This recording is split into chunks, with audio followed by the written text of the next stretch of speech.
I've got with me Georgina Halabi, and we're going to be talking about mental fitness for peak performance. So we're going to talk about how we can sabotage ourselves, all kinds of stuff like that. And Georgina's given me permission to call her George, or any variant of the name Georgina. So, Georgie, where can people find you? GeorginaHalabi.com on my website, very easy, on LinkedIn, on Facebook, all the usual places. Excellent. So it's interesting because we're talking about mental fitness, but your background is in sales and marketing, isn't it? It is about 25 years in sales and marketing technology specifically. Right. And you've actually lived in Singapore for a long time, haven't you? I was there for 18 years. Wow. And decided we were missing the bracing chill of England so much that we'd come back and live here. So we moved back about a year and a half ago. Singapore, for me, is just such an amazing, interesting place. The way that you've got the road crossing, so that and you press the button and it goes red for the traffic, and everyone just walks because you just follow the rules. You always follow the rules, to the extent that if you go to the food courts, which are the outside eating places, and you put down a packet of tissues on the table, it's called chopping it, nobody will come and sit there. It's like an honor system. When my business partner Adam and I were there, people were putting their mobile phone. We'd walk into this area and there was all these mobile phones. We went, what? Won't they get stolen? And everyone kept saying, no, they won't get stolen. If they get stolen, because I had my wallet stolen once, and they found that person within a week or two, and it was my fault for leaving it down. I was at the playground pushing my daughter, and the state prosecuted. I said, I really don't want to push charges. And they were like, no, we are going to prosecute. So you don't mess around. So it's a safe and easy place to live. Mm. So peak performance and mental fitness. Yeah. What is it that, give us an idea of what's going on in our heads and why we need to understand that? Because I don't know about you, I'm always trying to be the best person I can be. Yeah. So, and how can I be that every day? So what is it that's going on that's stopping us from performing? Amazing. So maybe I can talk to you a bit about how the brain works. And it's not just about peak performance, it's about peak performance and well-being, because I kind of believe that most people think that you can only have one and not the other. And to me, it's important to have both. So to give you an understanding of how the brain works, the back of our brain is all about survival. So for the first 7 years of your life, you are literally downloading everything, all the information about yourself. This is pen, this is water, and this is me, or at least the definition of the me that I'm told. And we take that in from all of the caregivers, from society, from culture. And we take that in without questioning, along with all of the biases. And at that age, we don't want to believe that our parents are at fault or that they are flawed and doing the best they can, because our safety is predicated on them knowing everything. So if anything's wrong, it has to be with us. So sometimes the scripts that go into the back of our brain are very negative ones, like I'm not good enough, I'm wrong, my decisions are wrong, things that aren't necessarily true. And this back of the brain then becomes the programs that run our lives. Subconsciously, we're not even aware of it. And so we have this whole different mechanism that's wired to survival in our brain, where we respond from a place of playing safe, right? So we have different saboteurs in our brain. The first one is the judge. You'll be aware of it when you become aware of the inner critic. Yep. The inner critic is always telling you, you're wrong, you're stupid, you're ugly. You're not good enough. Exactly, in whatever format that is. And the judge is also responsible for judging others, judging circumstance, and also the fear of judgment by others. And a lot of the stuff that we're thinking about is how to maintain status all of the time. And on top of the judge, which is the master saboteur, you've got this whole other list of characters. So some of these will be familiar. Victim, avoider, pleaser, hyperachiever, the stickler, which is the perfectionist, the pleaser, the restless. There's 10 of them, okay? And chances are I've named a few and you've gone, okay, I can really relate to that. And the idea of these saboteurs is they're trying to allow us to work in a way that will keep us safe and our head. It's really about survival, isn't it? It's about 100%. about survival. Whereas we have a different part of our brain, which is our prefrontal cortex. It comes online when we're about 12 years old, and it doesn't stop until we're about 21. So it's developing. And that pretty much explains teenagers to you, because their brain is being pretty much scrambled and rewired. And when we're in that part of our brain, our sage brain, that's the area that's responsible for perspective, creativity, curiosity, compassion, all of these amazing resourceful strengths. So the trick about being the hack, if you like, about maintaining peak performance and well-being is not operating from that part of your brain and being able to switch at will to this part of your brain. Right. When you're in that part of your brain, you're operating 100% with this view to being successful, but in a way that ensures long-term happiness, because you've got the perspective built in. Yes.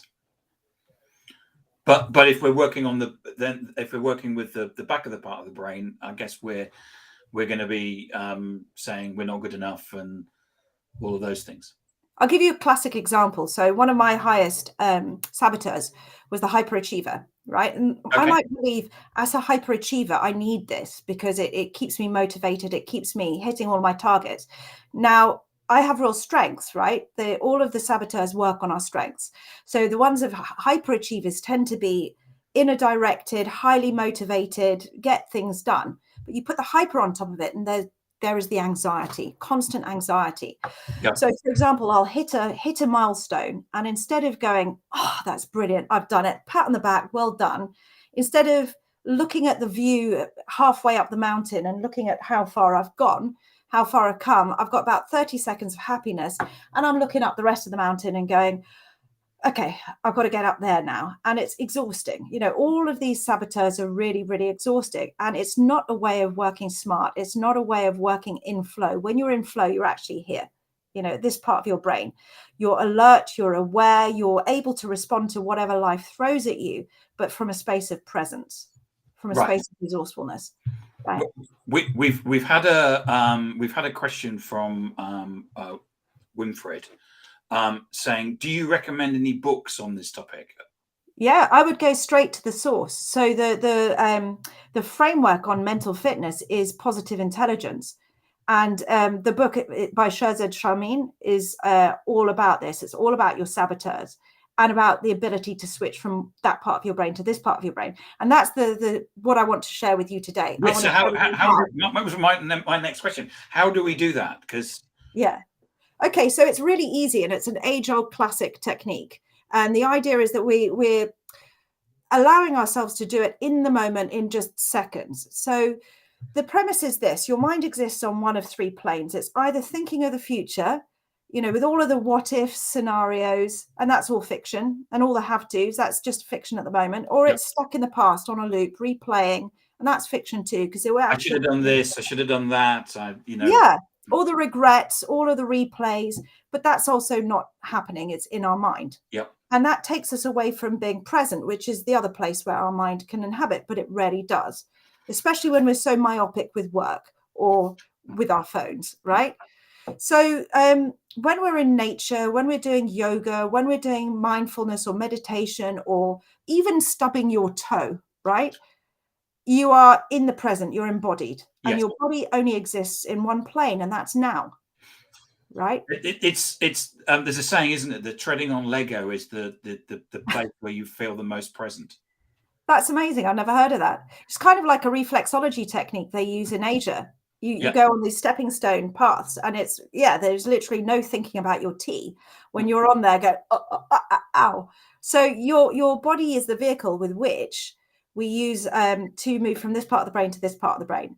And I'm happy to give you an example, and to give all of your everybody watching an example. We're going to do this live. Are you ready to move from this part to this part? Absolutely. I've done yoga on here. I've done stand-up comedy. So you know, go ahead. I love that. So it's like micro yoga. Okay. So we're going to do two techniques. So the first technique I'm going to show you is visual. Okay. So we're going to use the body. So all of the senses, we've got sight, sound, touch, taste, smell, and then breath. All of these things are the different facets of our body. So we're going to use sight first of all. So everyone looking, what I want you to do is just look at both hands. That's all you're doing. You're looking at the movements of both hands. Okay. Ready? Go. Stop. Mm. All right. So tell me about the quality of your mind, Tim, as you're looking at that.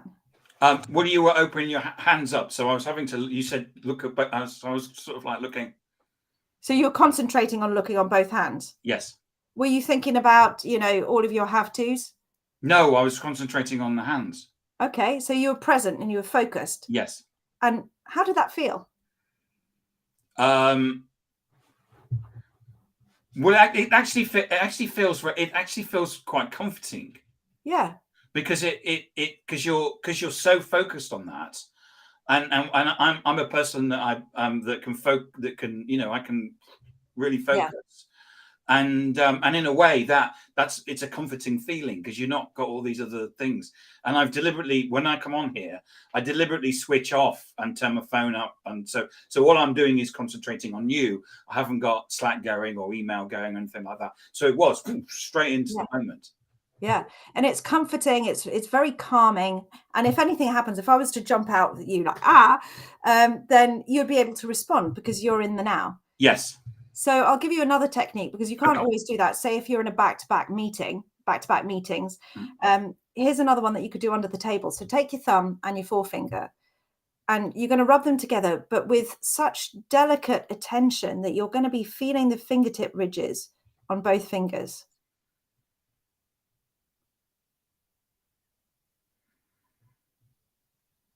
I'm actually closing my eyes because my eyes are trying to find something to look at. Yeah. Isn't it strange how the body immediately tries to distract you? Yeah. It's true. So now you're becoming aware of what your attention is being pulled towards, which is another form of presence. Yeah. Exactly. And you could do this with anything. A really easy one is what can I hear really far away? And then what can I hear really close up? And then when you do the close up, listen to your breath, because the breath is another fascinating one. And it's there for a reason that people teach children when you're panicky, just breathe, because it's so intimately related with your physiology, right?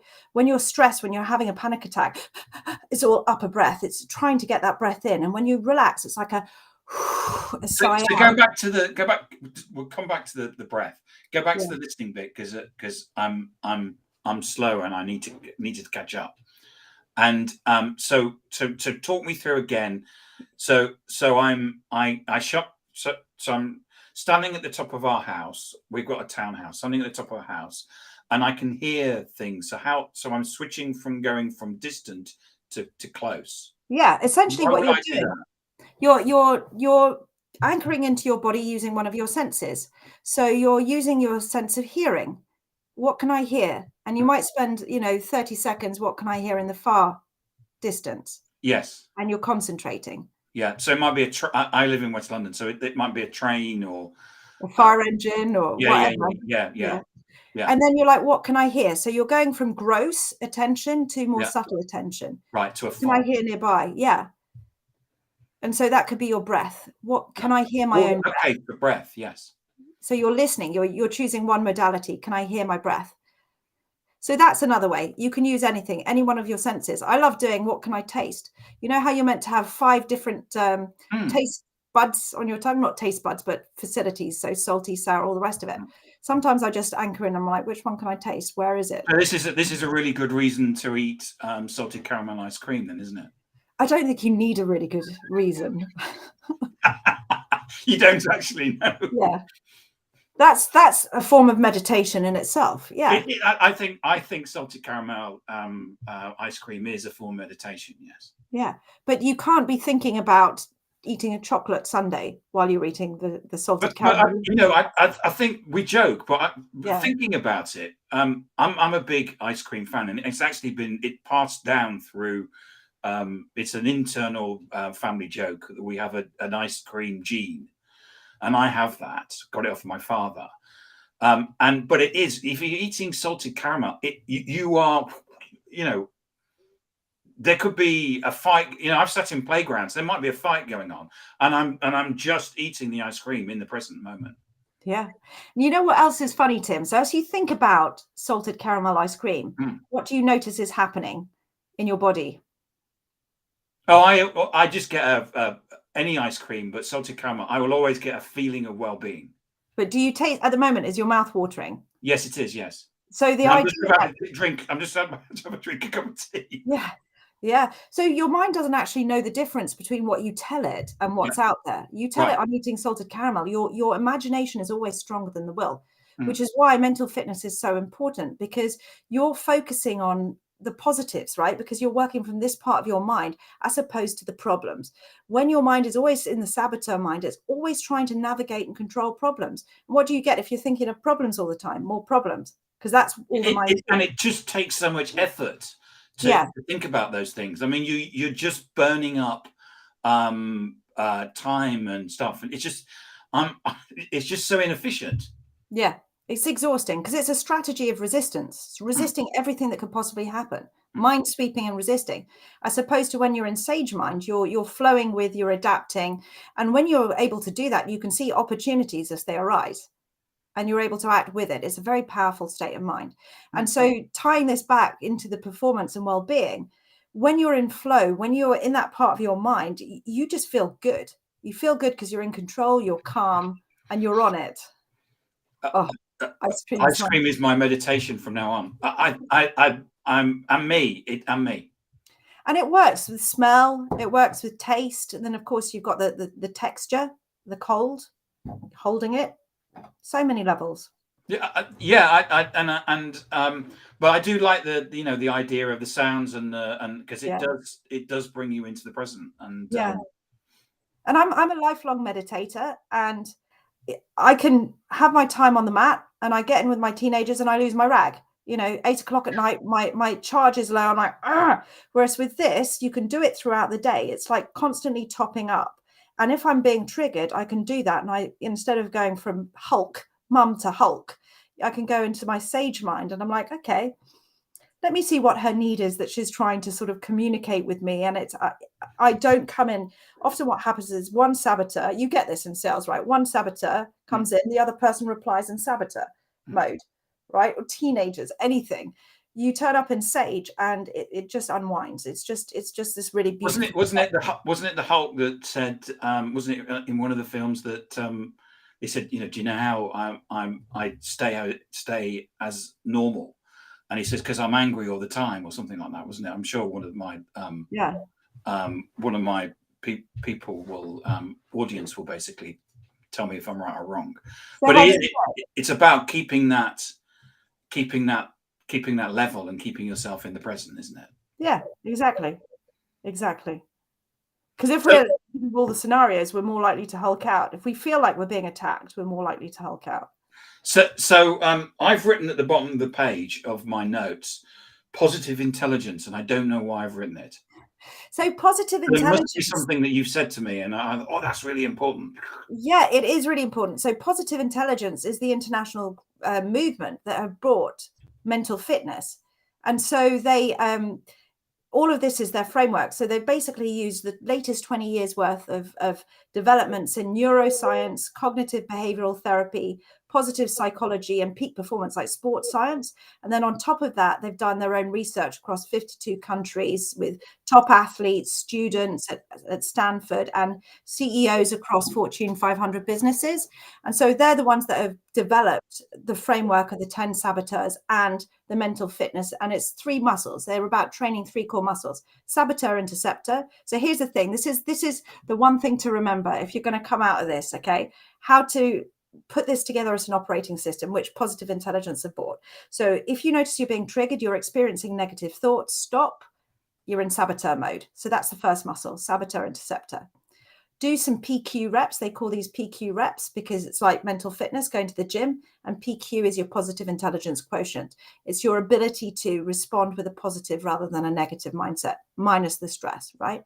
So you do your PQ reps. That's your second muscle, self-command. And then the third muscle is your sage mind, your prefrontal cortex, and being able to operate from that space using whatever superpower it has available: curiosity, empathy, perspective, and so forth. So that's the operating system from positive intelligence. Wow. Thank you so much. It's my pleasure. This has been fun. It has been fun. It has been a lot of fun. And we've got a load of people diving in and talking. And we've proved that ice cream is one of the best things in the world. So that for me is self-satisfying. I feel the need now, Tim, to go and eat salted caramel. Salted, yeah. We're all going to go out and eat salted caramel. It's an order. Yeah, it's amazing. Georgie, thank you so much for coming on. It's been great fun, and we've had some great interaction. Thank you so much. Remind people where they can get hold of you. So come find me at georginahalabi.com. I offer just a 30-minute chat if you want to, or a 90-minute coaching session if you want to try it out and learn more about mental fitness for yourself. So and we can book that on your website, can't we? Yeah, it's very easy. It will come straight. georginahalabi.com. That's the one. Okay, and you are on LinkedIn as well, and I am. Yeah, brilliant. Thank you so much for coming on and sharing that. It's been an awful lot of fun. Really enjoyed it, and keep in touch.